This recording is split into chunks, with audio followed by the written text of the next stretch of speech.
Hi there. Thank you so much for listening to Grounded in Maine today. My name is Amy Fagan, and my guest today is Dr. Marlene Siegel. And we are talking about a couple of different things, but one of her main focuses is veterinary medicine or taking care of pets. And she's got some good tips and information for us. So, Dr. Siegel, thank you so much for being here. Thank you, Amy. I'm so excited to share with your audience. Yay. As a loving pet owner, this is something that is near and dear to my heart, and I'm really excited to learn more about how I can be a better pet owner, pet parent. And I know that there are other people speaking of. Did you see that? I did it. My cat just walked right in the room. Um, but we want to do the best that we can and do well by them and have them live longer, healthier lives. And so this is really important to me, and I'm looking forward to learning all of what you have to say about that. Thank you so much. And so you're a veterinarian. How long have you been practicing veterinary medicine? 40 years, 40. And that doesn't include medical school. That's literally from graduation. Yeah. Oh, that's how long you've been practicing, not I've been even like practicing for 40 years. learning. Yeah. Wow, that's amazing. Yeah. And what what What got you brought into me into it? veterinary? Yeah. So I think I came out of the womb knowing I was going to be a veterinarian. So all kidding aside, I never played with dolls. It was always stuffed animals. And I didn't have any pets growing up. My parents would not let me have a dog. My mom had gone in for a women's surgery thing. And we stopped in the little gift shop downstairs before we went up to see her. I was probably 10 years old.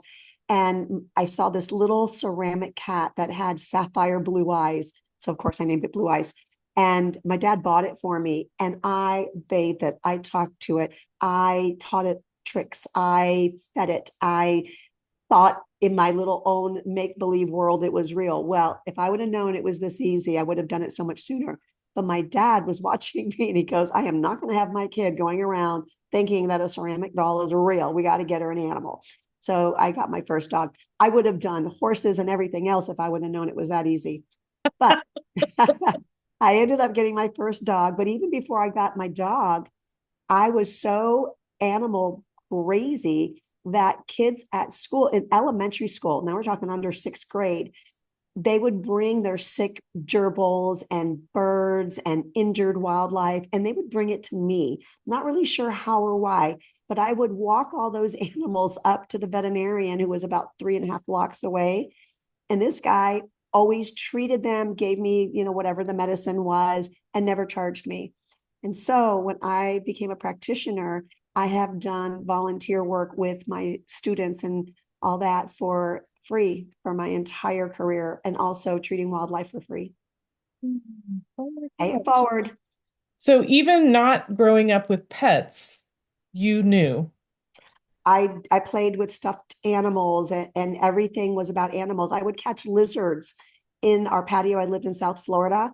And then I would make it a little home in a glass jar with little holes punched in the top. And I would put ants in there to feed it. They never ate it, by the way. And I always released them before they died. But, I was trying to have a pet. I Mhm. just loved, loved, loved animals. Wow, that's awesome. I used to think that I wanted to be not even a vet, but just like a vet tech. I did a course for veterinary assistants years and years ago, but in learning about that, it is so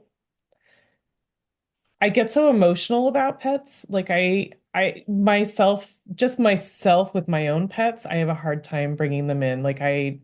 I am, this is going to sound really bad, but I won't have their teeth cleaned because I worked for a vet for 2 weeks and I was traumatized by what happened.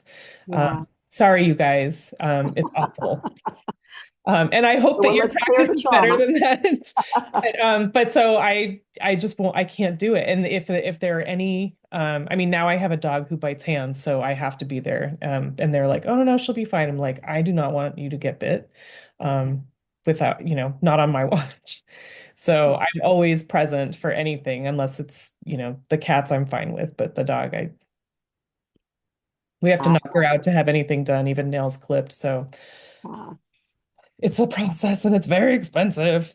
But but the thing is that if people understood what a sustainable lifestyle is like for their pets, it would be very different than the lifestyle that most people are experiencing right now.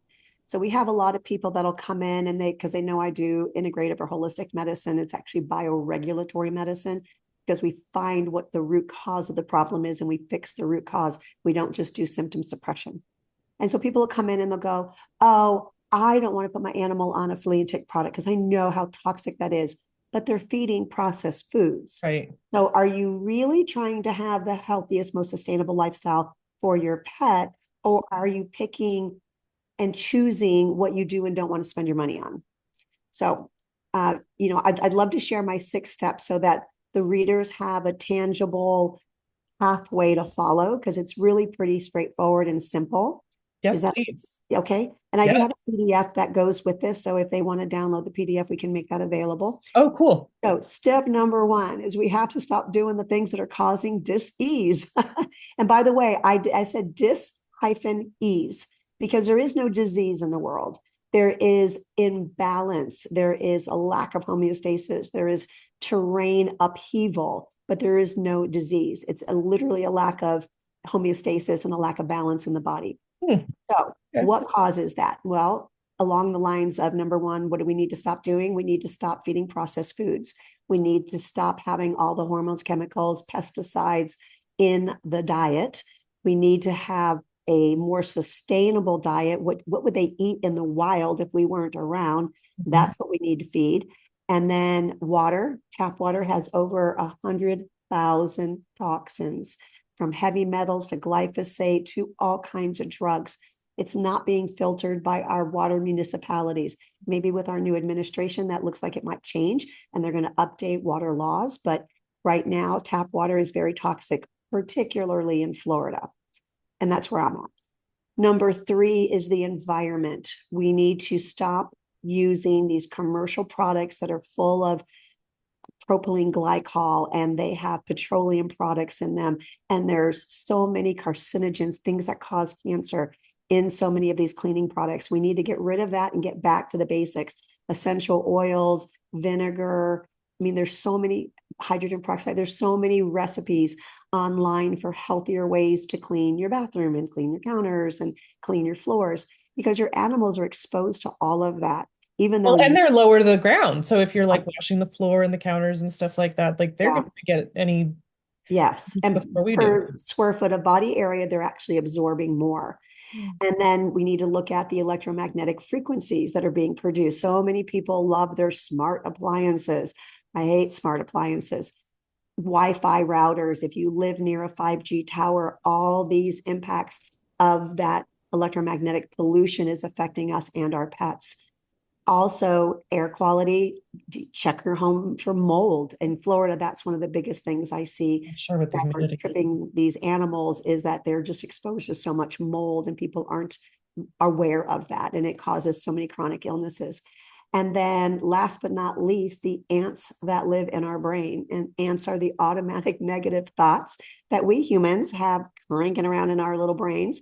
And what happens is when you have a negative thought, you literally create negative neurotransmitters from those thoughts that then travel through your fascia system down to your cells, and it's communicating to your cells what is the outside environment like. Is it hostile? Is it friendly? Do you need to run for your life, or can you relax and enjoy life and reproduce and eat comfortably? What does that look like? And so these are really very important principles because our animals entrain to our energy. So if Oh, it's a household where the parents are very negative, they're fighting a lot, the glass is always half empty, there's always a disaster around the corner, everything is terrible. That animal who looks to its pet parent as their pack leader, mm, all it knows is that my pack leader is in high sympathetic tone. Something horrible is out there and it's going to happen. And so even if they're laying down and they look like they're relaxing, inside their cortisol levels are going to be high. So they just totally pick up on our energy, And whatever. trained to it 100%. Yeah. Oh my And God. that's not a woo-woo principle, Amy. That's a physics principle. Oh, Yeah. So yeah, just like when we go to a really good sermon or a thought leader, somebody who's really a powerful, good, strong, encouraging, inspirational leader, we leave that talk feeling like we could do that too. And right. we've been around the energy vampires. Those are the people who, after 30 minutes, you have to go home and take a bath and take a nap because they have just sucked you dry. So those are our extremes. So we know entrainment is a really big principle. Mhm. And it's a matter of helping our pet parents become aware of their own behavior so that they can start improving their behavior, which will ultimately improve their pet's well-being as well. Okay. I mean, that all makes sense. So how, okay, we know what not to do and we know what to be careful of. So what Okay. do Now, we step do? number 2 in my 6-step process is supply all the essential nutrients that the body needs to do its job. An essential nutrient are those nutrients that the body cannot manufacture in sufficient quantities on its own.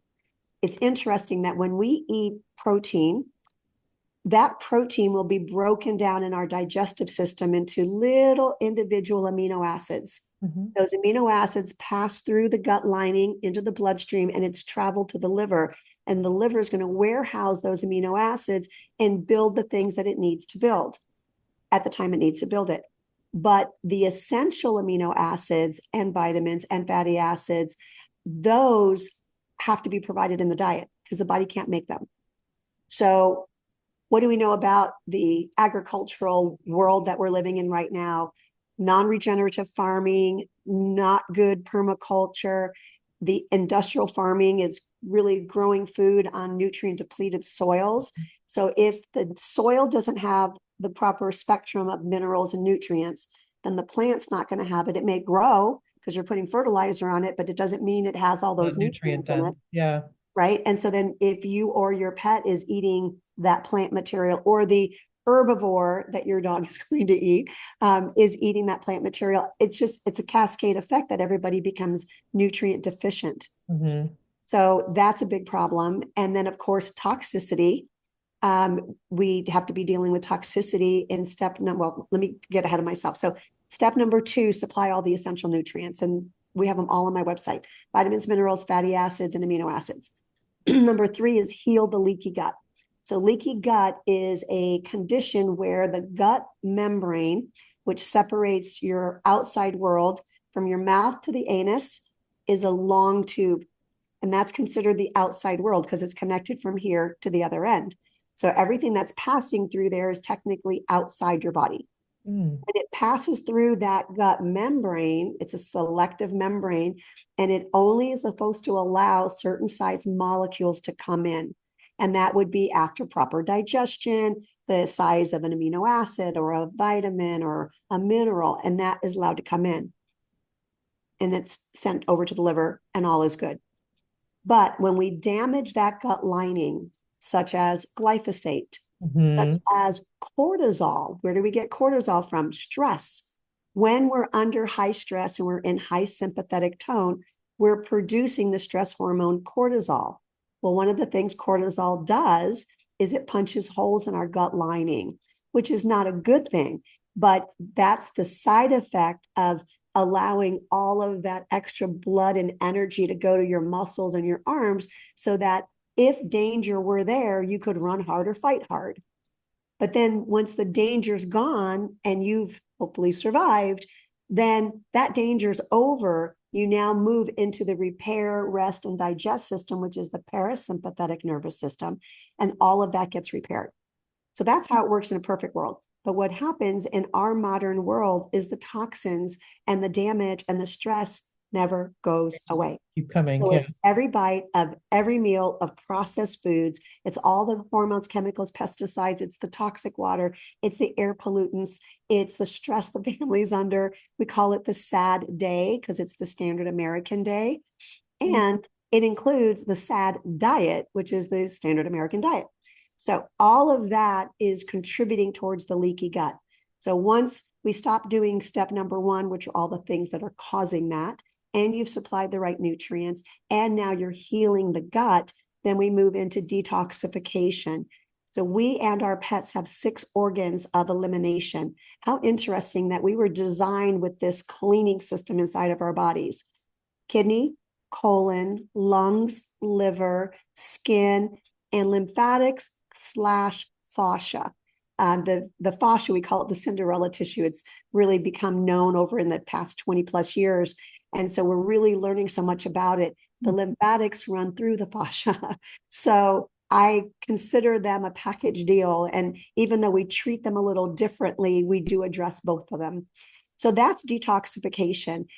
We just live in a world right now where there is such an imbalance to the amount of oxidative damage and free radicals that we are creating in our bodies. We create them by simply being alive, right? So, you can do just enough doing that. And then if you exercise hard, you're going to have a little bit more damage temporarily. And then if you start pounding in all of the other toxins and lifestyle factors that we're living under, the EMF and the lack of sleep and the anxiety, when you add all of that together, it becomes quite overwhelming.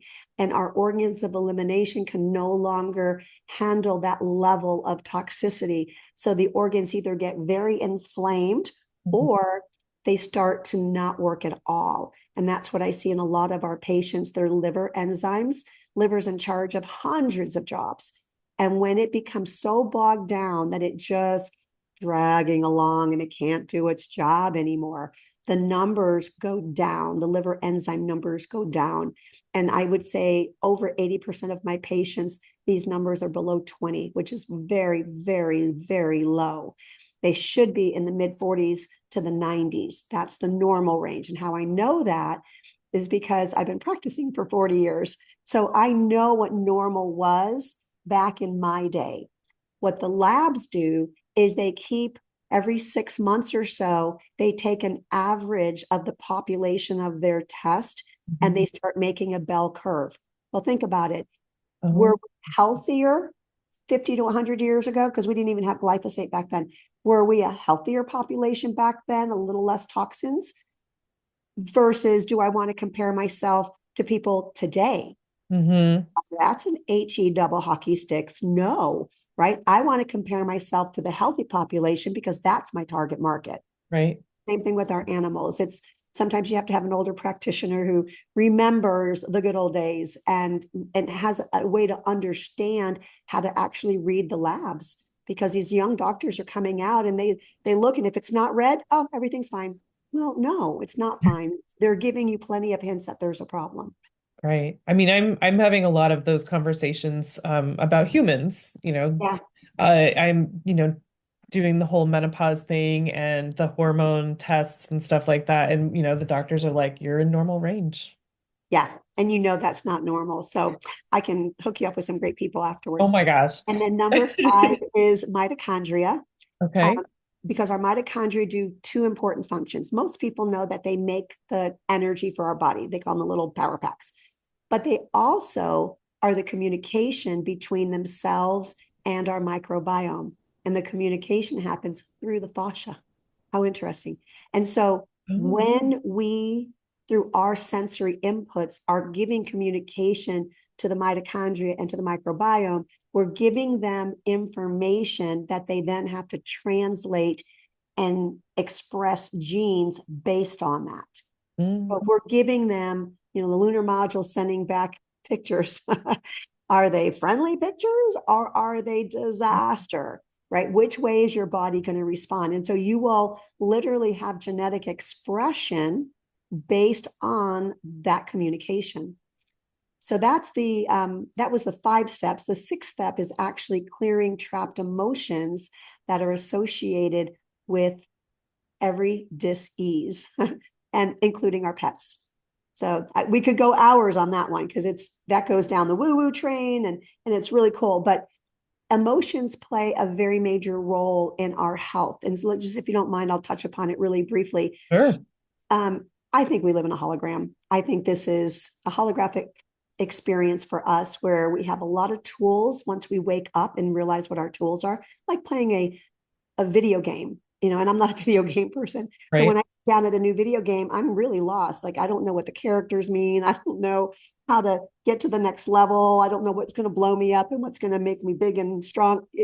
All of those, where the young generation, they just sit down, they somehow know how to do all that. Right.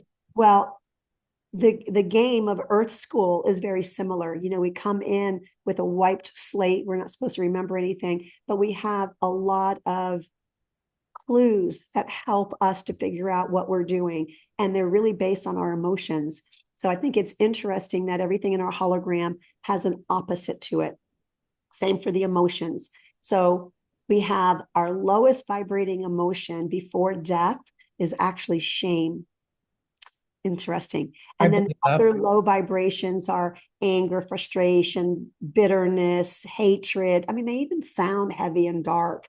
And then as you come up the scale over to the other side, then we start having those high vibration emotions, which are love and generosity and compassion and kindness. And the highest, I won't put you on the spot, is actually gratitude. So your lowest is shame, your highest is gratitude. Many people think it's love, but gratitude is actually higher than love I on the believe scale that. of energy. Sure. Yeah. That's why they talk about, every day, make sure that you start your day with items of gratitude and you end your day with items of gratitude, because it really does change the energy of your body. So what we can use our emotions for is, it's like your delete button. When you start realizing that you keep having these negative experiences, take the negative experience and then whittle it down till you can identify the emotion associated with it. Let's say it's anger or guilt. In my world, it's a lot of guilt because people are feeling bad that they caused their animal to be ill, or they Sure. blame themselves. So we'll use guilt. So what you want to do is then look back through your archives, your life, and ask yourself, when have I experienced guilt before? And you'll find that these really strong emotions have patterns, and you've experienced it over and over and over and over. It's like your GPS coming back up and saying, here it is again. But you didn't deal with it. So here it is again. Oh, you missed it again. Here it is again. Until you become consciously aware that you're in a loop.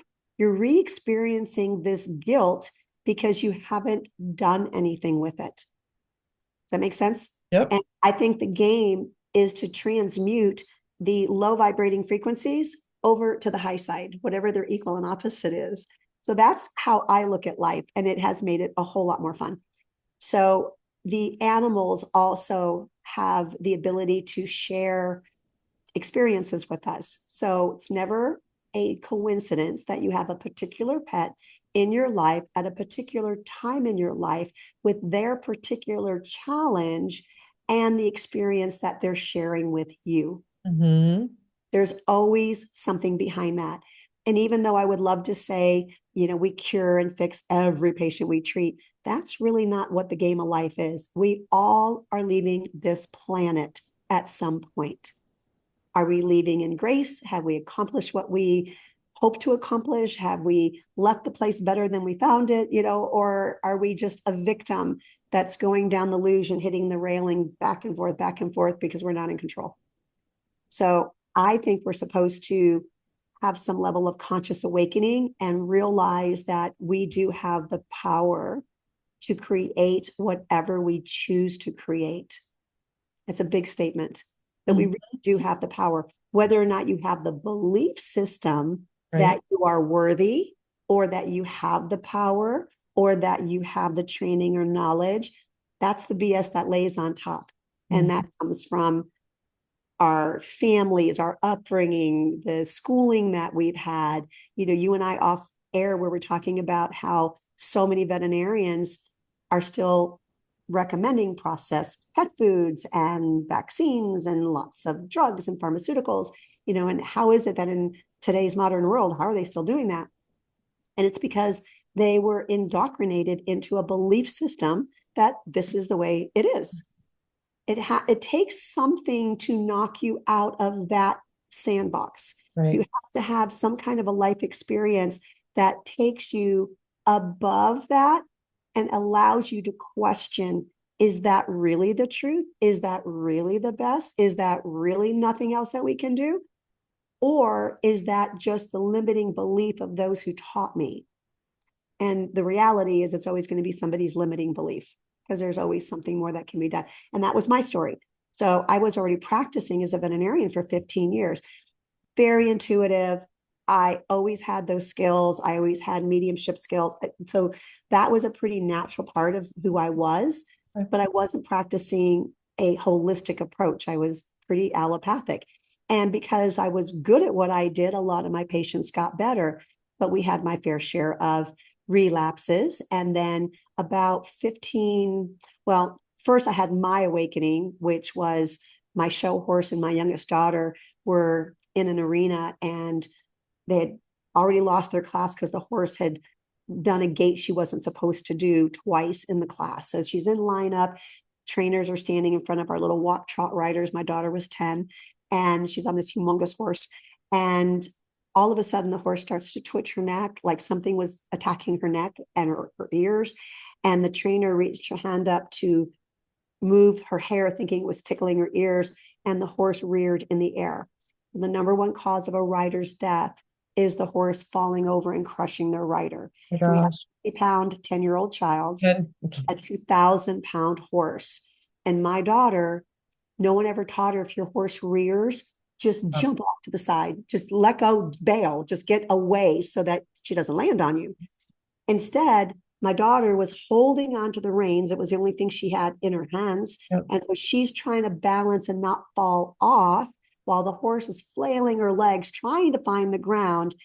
But my daughter was a 50-pound fulcrum, so she was pulling the horse over backwards. It seemed like a lifetime that it was happening in, but of course it's seconds. And even the trainer didn't really have time to react and grab my daughter off. So when the horse went over, my daughter had just started to fall just to the side of the horse. But when the horse hit the ground, you couldn't see space between the two of them. I was already jumping over the rail and running to her, not knowing what I was going to find. By the grace of God, the horse caught her breath and got up, and my daughter was still on the ground. And when I got there, I called her name. She opened her eyes. Oh my gosh. The only thing she hurt was her pride. Amazing. But that wasn't the end of the story, because back home, we had a couple more incidences. And then I had equine vets come out, and they said, I'm sorry, Dr. Siegel, we can't tell you exactly what's wrong with Lily, but we can tell you she's not safe to ride. She'll never be shown again. She's 7 years old, world champion, United States and Canada, and she'd saved my daughter's life. So, aside, the part of the story is that when she was being pulled over backwards, the horse squatted on her left hind leg, and as hard as she could, you could see her doing it, she pushed herself like a plie and then a push to the opposite side of where my daughter was falling. It only gave them like literally millimeters of space. It wasn't a lot because she's still being pulled over backwards. But I watched that. I'll never forget watching her squat down and push herself. It was like this imprinted memory that like really happened. And so when they were telling me, there's nothing more that can be done, you can put her out to a pasture, you could put her down, it was unacceptable. Mm-hmm. And it was that moment, that pivotal moment of my life where I said, I am not willing to accept there's nothing more that can be done. Right. Appreciate that you don't have any other answers, but I'm going to seek other answers. And that was right when functional medicine on the human side was just becoming a thing. So I'm immersing myself in every webinar and every program, and I'm calling the experts on the panels, and they're going, I'm sorry, we don't do horses, dogs, and cats. And they said, I don't care if you don't do them. You tell me what you would do for a person. Right. I will figure out how to extrapolate it.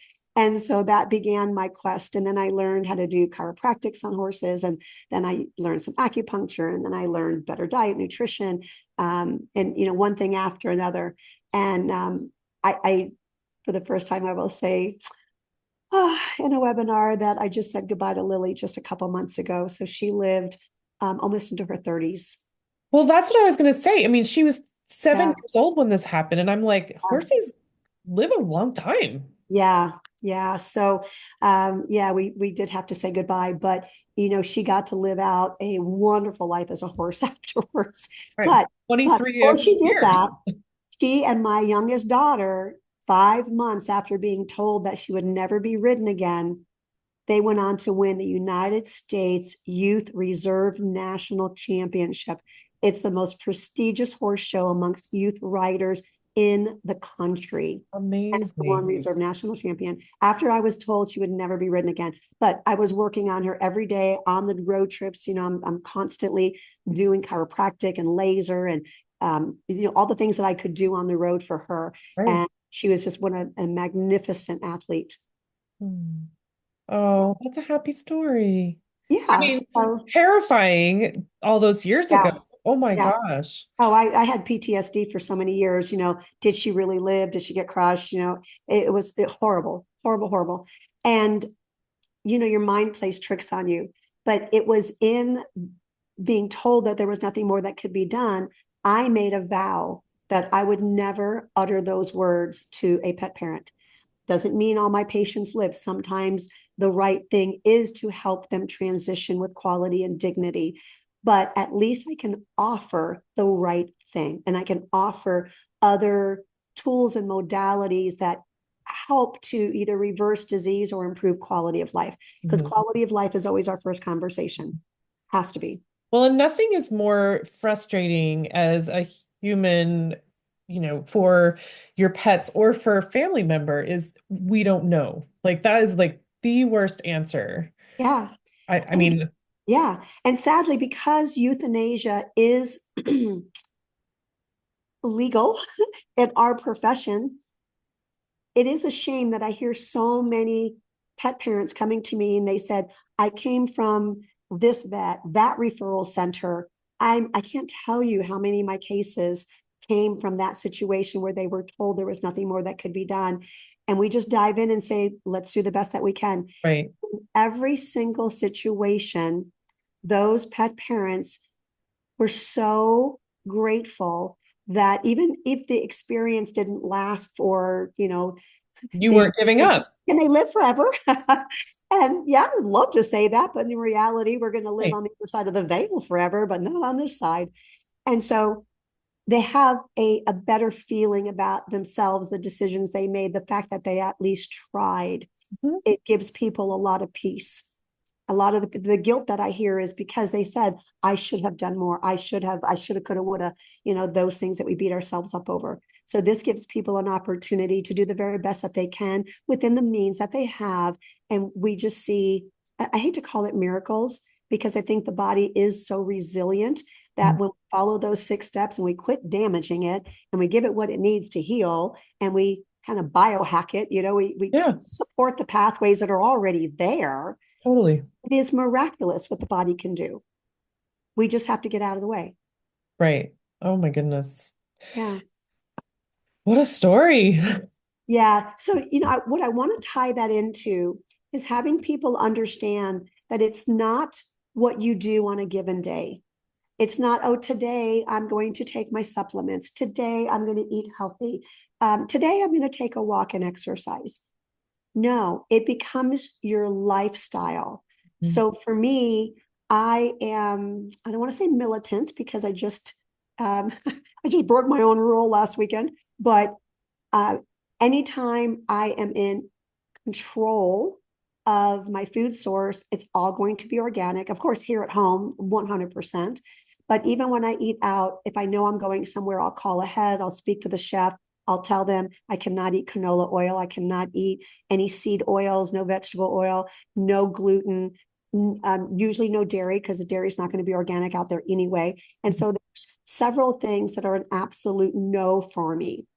Well, last weekend I had a wedding, family wedding, and it was being catered, so I didn't have an opportunity to call the caterer and find out what they were going to be serving. So, we just said, we're for one day, I'm going to let my guard down. I'm just going to enjoy the wedding, and I'll probably be sneezing the next day, but I'll take some antihistamines or whatever. Well, that's not what actually happened. I ate everything.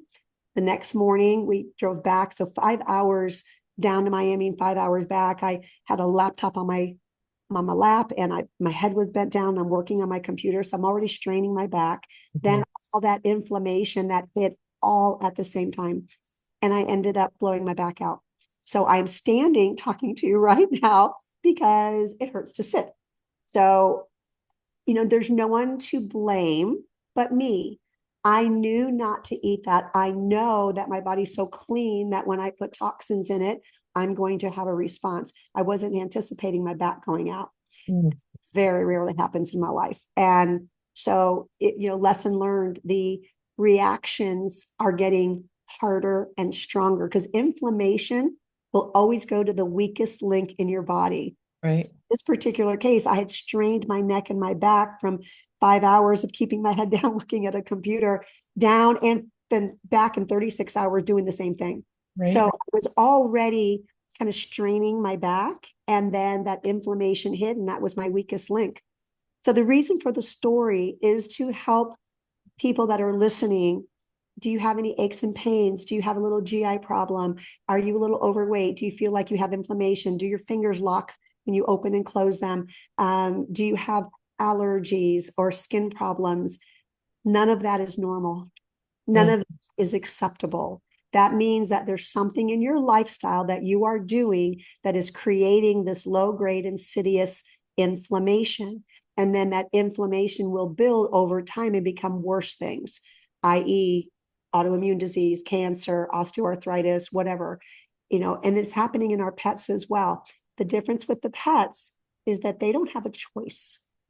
They rely on us to do our fiduciary responsibility as their pet guardian to take care of them. And the only way we can know how to do that is to learn what truly is healthcare. We've been living in a world of broke care.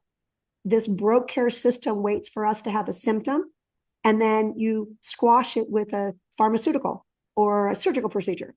Right. Don't And that's fix the pets root and cause. people.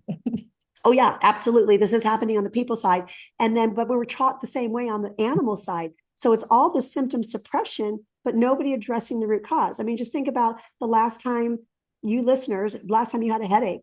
Did you just pop an aspirin, or did you stop and ask, am I dehydrated? Am I toxic? Have I had enough sleep? Is my body in balance? Do I have heavy metals? Or do I have nutrient deficiencies? Like, nobody's asking those questions. And yet that's Right. why you have a headache. Right. So you take and you squash the symptom. Well, what's the body going to do? It's going to talk to you a little louder next time. And it's going to say, dude, I'm trying to get your attention. Okay. I'm going to knock you on your butt where you can't hardly walk. And now I have your attention. And I Right. said, yeah, thank you. I take full responsibility. I'll own that one. And I got to heal it because I'm on a plane in a week. So I have to make this go away. And this is day 6, but I'm at least walking now. So it's serious. But think of all the people that are out there that are living with their chronic ailments day in and day out, but they're not changing their lifestyle. They're not connecting their lifestyle to their symptom. And Right. that's what I want people to take away is do it for yourself. And that's the same thing that's applying to your pets. When they give you a symptom, there's an underlying cause. Right. Whew. Yes. And so, I mean, so we're talking a little bit about diet, and I just wanted to make sure to bring up the fact that you are growing your own food. Yeah. I grow Um, my own food. I make a lot of my own medicine from the medicinal part of my food forest. I've always enjoyed being outdoors. I've always enjoyed gardening. When I was in undergraduate school, I had a garden. So I always enjoyed growing. does that? Yeah, and that was a long time ago. Oh gosh, I was in my 20s, so 50 years ago. And I would pay a guy to come over with his tractor and dig up my backyard. And then I put in my corn and peanuts and my vegetables, and it was amazing. Now, I do more of a regenerative farming now, and I literally have a food forest 360 around my house.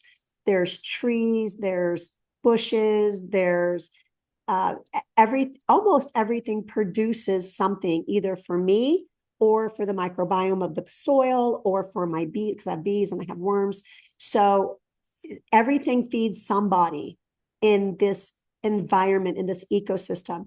And then I go out and I collect, I make my own herbal teas. I make a lot of my own vinegars and medicinal medicines. We just had tons of acorns because we had 3 hurricanes come through all in a row. So of Heard course, about them. Wow. yeah.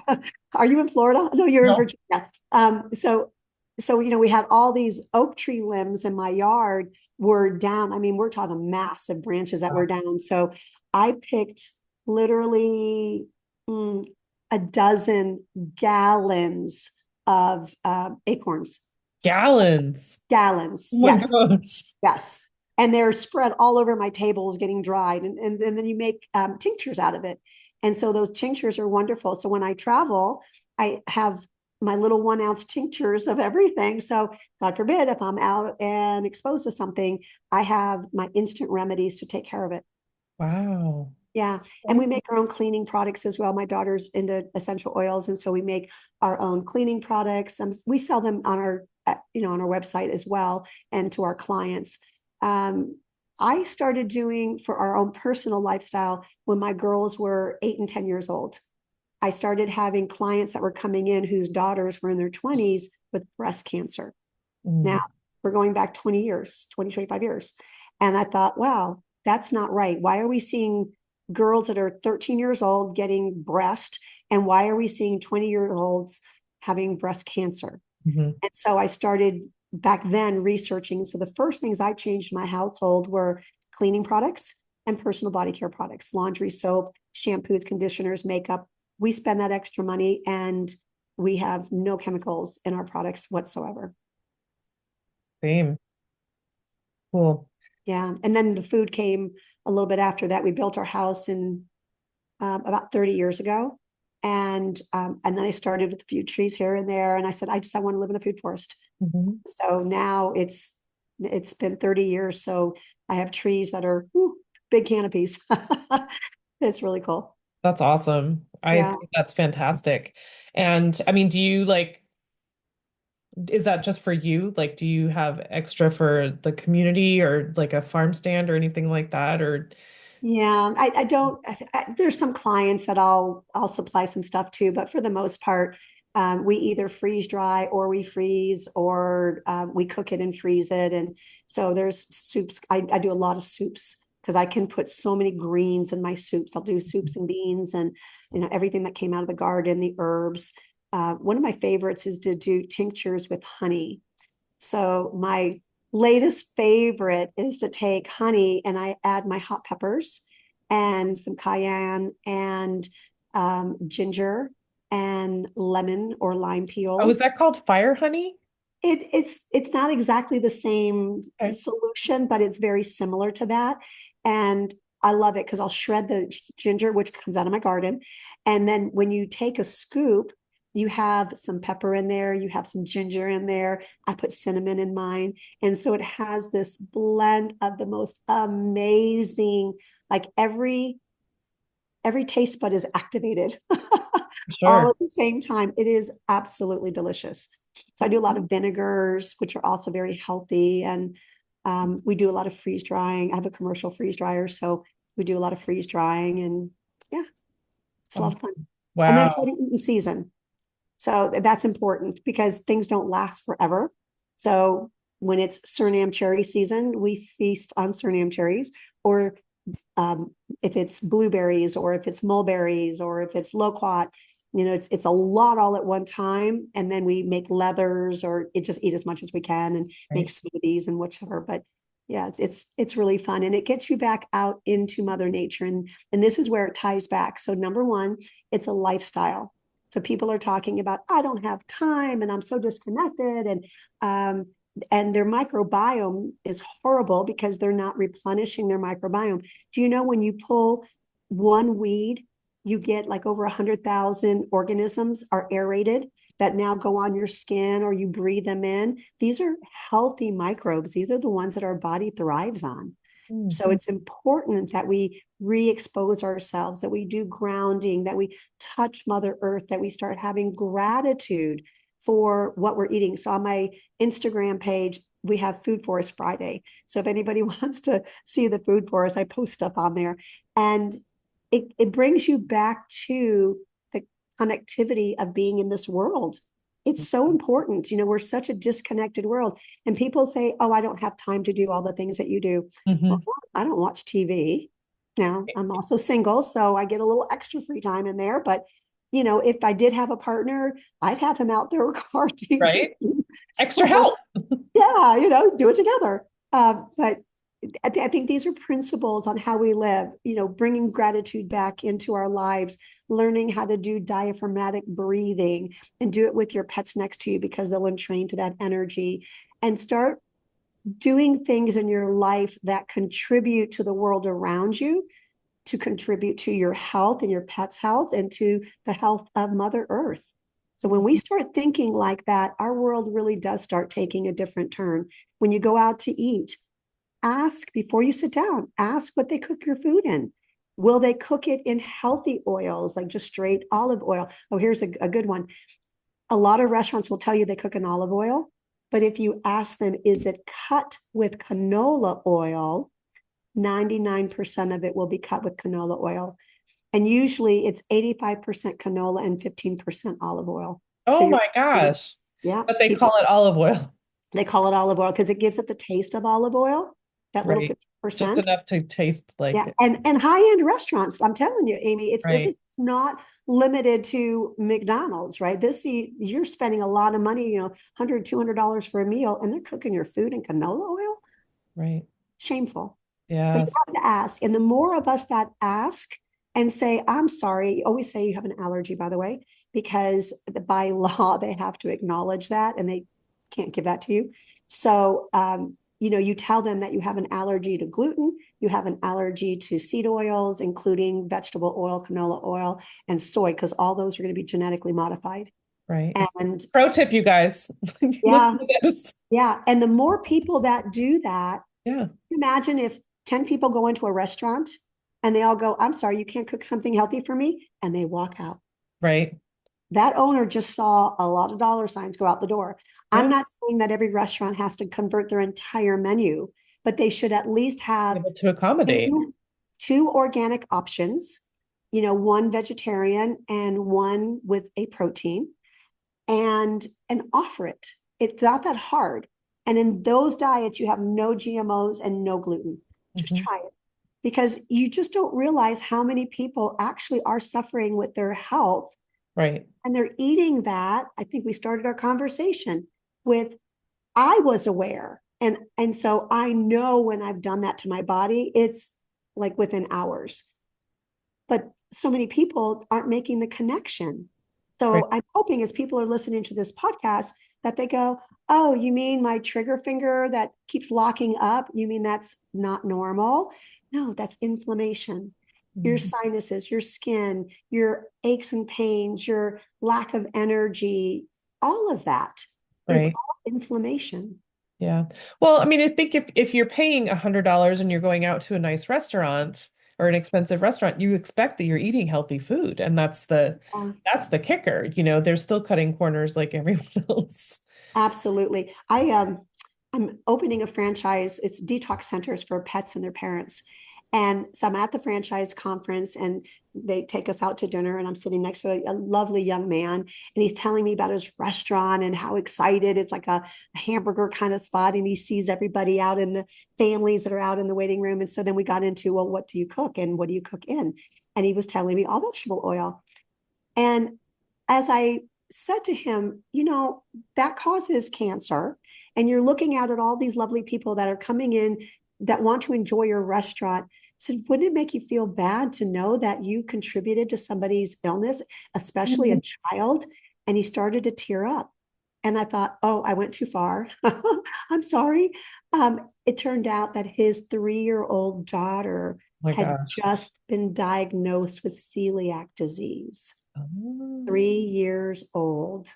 And the fact that I just equated her to other children yeah, out that hit. in his lobby area, it really hit home. So I've never seen him afterwards. I don't know if he changed his menu. I hope that he did. But, it was just a powerful story. And I think we all have that power within us to decide on who are we going to give our dollars to, right? Hmm. When you give your dollars to a restaurant that is serving you toxic food, you're voting for that toxic food. When Right. you buy processed pet food, then you're supporting that industry. Now, if you already have your pet and you happen to have a big dog, yes, it's going to be more expensive, but you're going to spend the money on vet bills. Like I've never had somebody not bring their dog to the vet and they spend money on diagnostics and then get their diagnosis and then they find out it's bad and they feel terrible and they're trying everything they can. So they spend so much money there trying to fix the problem when if they had invested in a healthier diet to begin with, then I'm not guaranteeing that wouldn't have happened, but the incidents we know statistically would have been a lot less. Say less. We Yeah. have to we have to think differently. We have to think healthcare. And shame on us that we allow companies to serve us frankenfood and frankenfood to our pets for less money than real food.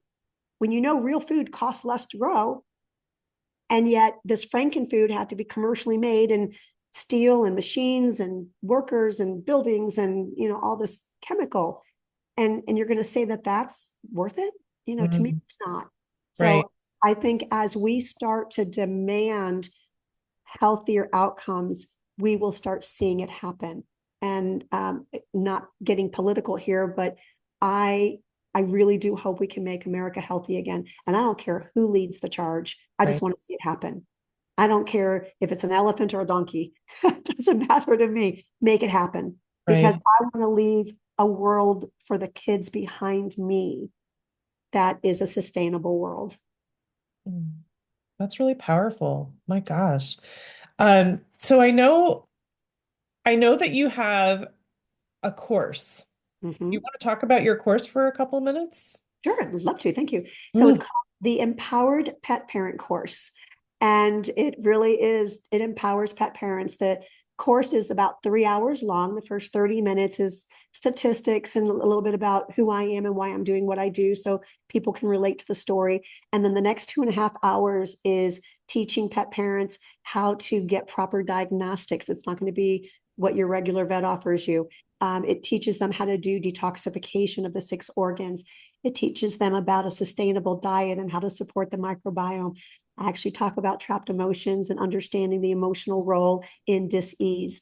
And then I show case presentations. I mean, there's more, but that's the highlight. And then the case presentations are of almost everything from cancer to paralysis to wounds to everything, and just showing pet parents how healing can look Mm. without pharmaceuticals and without, in many cases, surgical intervention.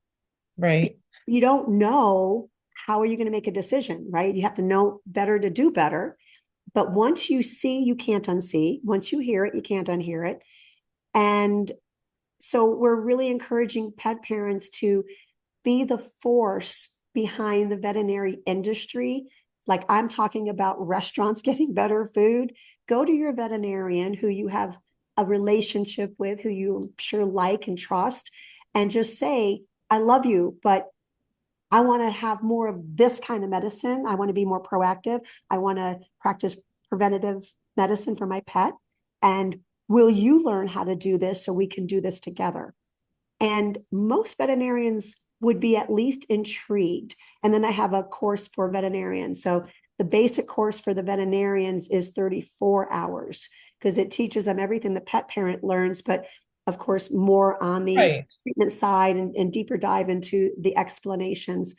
And every single veterinarian that I have trained has told me that it transformed their life because they end up living the life very similar to me, Yep. right? Once I learned something, I incorporated it into my practice and into my personal lifestyle. So now I couldn't even imagine not living like this. When people come and stay with me, they go, oh my God, I don't think I could do this. But at the end of 2 or 3 days, they go, I want you to coach me. I want to be a mini you, and I want to learn how to do this. And they go home and they start little flower beds or gardens or raised beds or whatever they do. They start, the first time they have herbs out of the garden and they make a tea out of that, it's life-changing. Mm-hmm. Do that again and again and again. So it's really fun. And, here's a really important point that I think we all need to hear. The more we are unconscious with our lifestyle, the more toxins we dump onto Mother Earth. So when you're buying products that are full of chemicals and pesticides and bad ingredients and petroleum-based products, when you buy that, and plastics, it goes back into Mother Earth. Mm-hmm. Mother Earth is dying. Right. It is predicted we will have less than 70 years on this planet, 70. And that's from Dr. Zach Bush. So what do we need to do differently? Well, we need to clean up our lifestyle. So the more sustainable you feed your pet, the more sustainable you take care of yourself, the less toxins are going into Mother Earth. And then those companies who are making these products, they don't have anybody to buy it. Right. So they're going to follow the money and they're going to go, oh, look, everybody's buying that over there. Well, let's get in on that. Yeah, we're going to go shift over there and we're going to make those products because that's what people want. The raw food industry was very much like that. I got to tell you this story. So back when I started my raw food company, there were only a couple of foods out there that were raw food companies. Mm-hmm. And one of them did not use grass-fed, grass-finished products. The other one also didn't confirm that it was always grass-fed, grass-finished, and they used synthetic vitamins and minerals. And so I couldn't deal with either one of those because I'm dealing with cancer patients. They can't afford another drop of toxin. So I put my fist down and all these companies were saying, no, we don't want to bother with that. Well, are you trying to get healthier pets or are you just trying to get a dollar? And I'm a capitalist. I will tell you, it's nice to make money because you can do a lot of good things with money. Sure. And I keep reinvesting my money. So I have no money issues. I can't wait to open But how do you sleep at night? I know, right? If you're evil. So, I decided to make my own product and it matches every checkbox that I needed. Well, what was interesting is as the years go by, we see more and more of these raw pet food companies popping up and people come to me and they go, oh, what do you think of this brand? What do you think of that brand? I'm like, there's gazillions of them out there now. Right. And my benchmarks are, is it grass-fed, grass-finished? Important distinction because grass-fed can mean that animal was out on the pasture for one day and the rest of the time it was in a feedlot eating corn. Right. So it has to be grass-fed, grass-finished, free range if it's poultry, not fed corn and soy, and that it was actually outside, and had the elements and sun and all that. So very important. And then no synthetics. And I don't believe, having the way I had to put my diet together, animals aren't designed to eat vegetables. Like they literally have no amylase in their saliva. They don't chew their vegetables up because they just tear, gulp, and swallow. And so actually feeding them uncooked, undigested vegetables is actually harder on their system because now their pancreas has to work even harder to digest all of that. It's not something we think about, right? Yeah. My dog loves raw broccoli. A piece or two here or there, but like a lot of it would be challenging for him to digest it. But the way they got their greens and their vegetables was eating the intestines out of the herbivore that they hunted and killed, or the rabbit or whatever, right? But now they're eating these greens and vegetables already digested, already broken down enzymatically digested for them. So when you're buying a food and it lists all of these fruits and vegetables in it, come on, let's put our little critical thinking cap on. Do we see any documentaries of wild animals going into pastures and eating blueberries and corn and broccoli and squash? They don't do that, right? And there's a reason. They weren't designed to do that. But in captivity, these animals are going to eat whatever we give them. And then the last point about buying a raw food product with vegetables is they're acting as a big filler. So now you're paying meat prices for vegetables, which gives them a bigger profit margin because it's not all meat. Yep. Yeah. And we don't even know the quality of the vegetable. If it, even if it's organic, it doesn't mean it has all the nutrients. How was it grown? What was the soil conditions? Right? Do they have the micronutrients in there or not? So when I made my food, what I did is I separated the macronutrients from the micronutrients. I had to get around the way their labeling laws were because I wasn't going to put synthetics and toxins into my food. Right. So I created the macronutrients, the meat, the fat, the bone, and the organ meat in the proper balances. And then separately, I have my vitamin mineral, my fatty acids, and my amino acids, which are the essentials that they have to have. And now the owner, in the privacy of their own home, can now add in the nutrients that that animal needs based on body weight and metabolic need. Oh. So thank you to the universe. You just have to get creative and figure out, how do we get around the insanity? And you get around the insanity by having some common sense and using critical thinking skills to solve a problem. So it worked. Wow. Yeah. Oh my goodness. This is so much information and it's fascinating. And oh my gosh.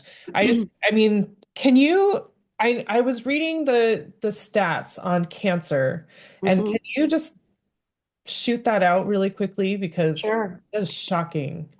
Cancer in dogs, and this is a 10-year-old statistic, Amy. Cancer in dogs was 1 out of 1.65. I think it's much higher now, which is almost 100% already. Right. Uh, and we're seeing cancers in animals under a year of age. And then cats, they say, is 1 out of 3, absolutely underreported. We're seeing massive amounts of cancer. But then if you include obesity, autoimmune disease, gastrointestinal problems, vomiting, diarrhea, osteoarthritis or arthritis problems, it's literally, and skin issues. 100%. 100% of the animals that we're seeing are going to come down with some form of illness. And Right. in many cases, it will be chronic illness, which if I catch them early enough, I can actually Reverse clear it. it up with no pharmaceuticals. You heard it here, you guys. Yeah. Um, so, Dr. Siegel, I appreciate your time so much. Could you just answer a couple questions for me? So, I ask everyone on the podcast, like, what does the word sustainability mean to you?